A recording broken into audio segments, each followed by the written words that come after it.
Hello everybody, it is GiftedLlama and welcome back to Pokemon Ruby. So, I trained up our boy Ralts, our boy Tumblo, to level 6, and I thought it was level 7, but it was actually level 6 when you get the Confusion. So, we're good. We have Confusion now. Let's test it out, just because I actually want to have Ralts fight for once, as opposed to just switching out and being passive. But anyway, alright, I had a big poo just now, okay? I just got back from the big poo. It was life-changing. I drew a couple conclusions and came to some realizations in life. But besides that, I remember to promise. Last episode I said I was going to go off on a tangent today, on this episode, about... well, it was relating to what we talked about last episode, which was, I'm blanking. It was literally like 10 minutes ago. I was talking about some stuff from my childhood, Pokemon memories, back in the heyday, like 2005-ish. And then it made me remember, okay? Here's something that I completely hate, okay? And this may offend people, and if it does, I'm sorry. But I hate it when people who grew up, or who were born between 1995 and 1999, myself included, to call themselves 90, really another Ralts? To call themselves 90s kids, okay? Because that's just bullshit. You are not a 90s kid. You were merely born in the 90s. You grew up in the 2000s. You're a 2000s kid, okay? And normally that wouldn't be such a problem if, like, the dominant cultural trend as of late is to have such a warm affinity, justifiably so, but nevertheless, but such a warm and constant affinity and connection and, like, reference to the 90s. Like, I don't know how many times I go on, like, Facebook or something, and be like, it'll be like in that meme form of, like, Dad, sing me a song from your generation, clears throat, and then the Pokemon TV show theme song starts playing. It's like, well, yeah, okay, that's fine and dandy, but here's the thing. Like, the people my age that are, like, sharing these videos and talking about this, they were born between 1995 and 1999, and you're not a 90s kid.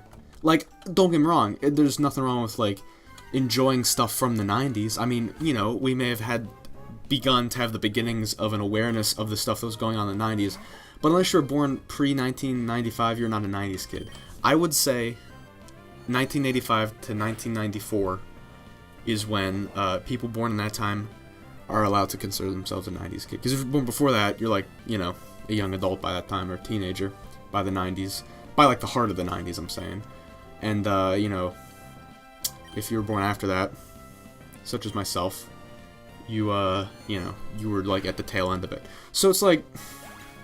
And like I said, normally that wouldn't be such a problem, but, like, it's just so common to be like, oh, this bakery is serving all your 90s themed nostalgia foods. Oh, look at this one, this cake is in the shape of a Game Boy. It's just like, oh, okay, cool. Like, these are targeted towards, like, 20-year-olds and shit who were born not in the 90s, like, who were born in the late 90s and did not grow up in the 90s.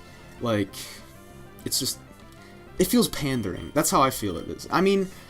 It could just be me being, like, a contrarian dickbag and just not liking shit for what it is. That could be partially it. That's probably, like, 60% of it, but I'm sure there is some grounding in there. Like, there's some grounding in there, like, reasonable, justifiable, hesitation towards just going with that trend. You know what I mean? Now, don't get me wrong, I'm sure there's tons of people who actually grew up in the 90s, who are, like, between, like, 6 and, like, 13 years old, in the 90s, that, like, have memories of the 90s, don't get me wrong.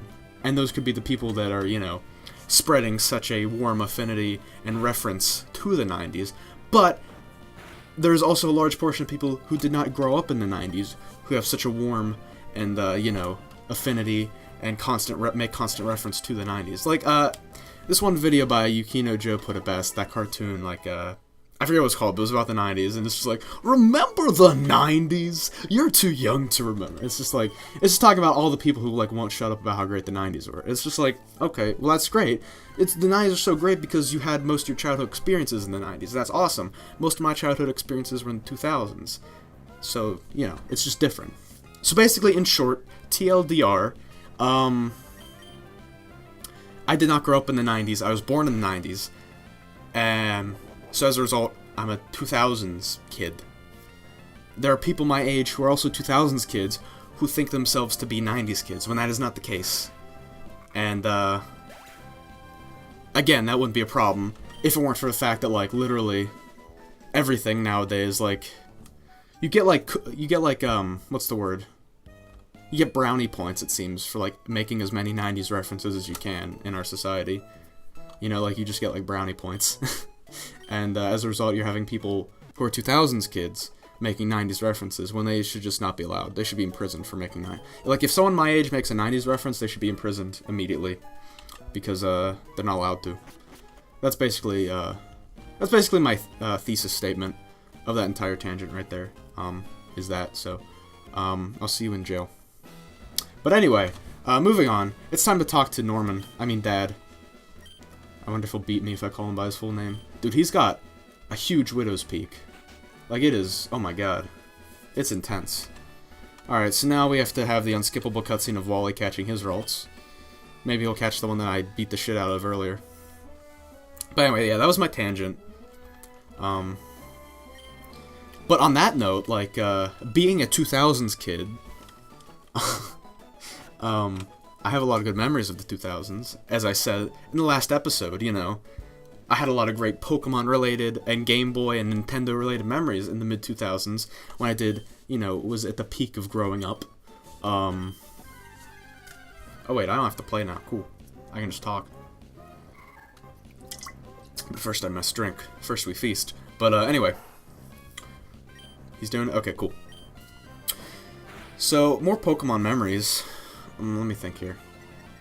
Oh, okay, I remember whenever, in 2006, the first Pokemon Mystery Dungeon came out.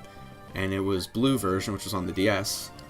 And, Red version, or no, Mystery Dungeon Blue and Red. Blue Mystery Dungeon, like Red Rescue Team. And that Red one was on the Game Boy. And I actually had Blue, because in, like, late 2006, that's when I got my DS.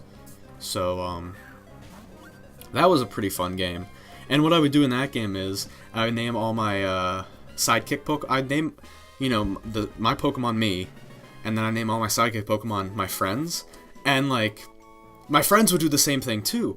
And so it was kind of like a competition to see, like, because you get your partner Pokemon that, like, lives with you in the house, and so, like, whoever was named the partner Pokemon, that was, like, your best friend. So, like, it was, like, an honor to be chosen as, like, the partner Pokemon. So, like, in, like, a group of, like, 5 of us, it was, like, alright, who's gonna be Zach's partner Pokemon? Is it gonna be Troy? Is it gonna be, like, Jack? Like, who is it? It was, like, an honor. So, it was kind of, like, very interesting. More often than not, Troy was not the best friend, so fuck you, Troy. I'm just kidding. He was the Magnemite. Magnemite's the 3rd Pokemon you get. So, it's, like, it wasn't, like, one friend was better than the other. It was just, like, dude, if I had, like, unlimited, you know, sidekick Pokemon spaces, I would make you all sidekick Pokemon spaces. It just so happens that, you know, the second Pokemon you only get 2 Pokemon for, like, a good portion of the beginning of the game. So, you know, you have to pick a name. So, you know, it probably led to some childhood tension, but you know what? It's inevitable as a kid. Because everything's like a competition as a kid, you know? Like, everything is a game, everything, is like some sort of rivalry or competition, you know, albeit friendly, but can manifest in, you know, very nasty ways sometimes. I think we're ready to move on. Are we ready to move on? I think so. So we got Tumblo and Sporticus. I do like having the Surskit. I kind of want to use it on my team, but at the same time, I just want to have these two, because I don't want to fill up my Pokemon party, like, too early. I want to, like, diversify it with, like, maybe 2 more Pokemon from, like, further in our journey. But yet again, that opinion is subject to change. So there's a couple of trainer battles here that we can fight, just to beef up Tumblo, because that's definitely something that we want to do. Additionally, as I said before, we want to get Sporticus to the point where he is evolved into a Combuskin, and he has learned Double Kick, which would greatly facilitate beating the first gym because it's weak against fighting. So let's. What is up with these very, very risky burps? Holy cow. That's definitely something we want to work on. Not the burps, I'm talking about leveling up Sporticus to the point where he gets a Double Kick. But that too, working on assuaging the burps would definitely be... Dude, I'm using some seriously awesome verbs today. Assuage. I remember the first time I learned that word. I was a sophomore in high school, and we had like a vocabulary booklet that we would do like 3 words every week that were like uncommon words, and we would like learn their definition, and like use them in sentences and like in our writing assignments for that week. And one of them, oh fuck, my phone just vibrated. Holy shit, it's coming online now. But anyway, assuage was one of them, and ever since I've been fucking using that word. It's such a satisfying word to say, like assuage. Dude. Alright, let's end the episode with a dead meme. Alright, everybody, thank you so much for watching. If you enjoyed the video, leave a like. It helps a lot. And make sure you subscribe for more daily gaming videos. Also, give me your thoughts. What do you feel about, what do you think the age range should be for a 90s, for someone born in the 90s to consider themselves a 90s kid? My opinion is that 95 to 99, they're not allowed to consider themselves 90s kids. 85 to 94 are. That's my thoughts. But anyway, I'll see you tomorrow. Bye.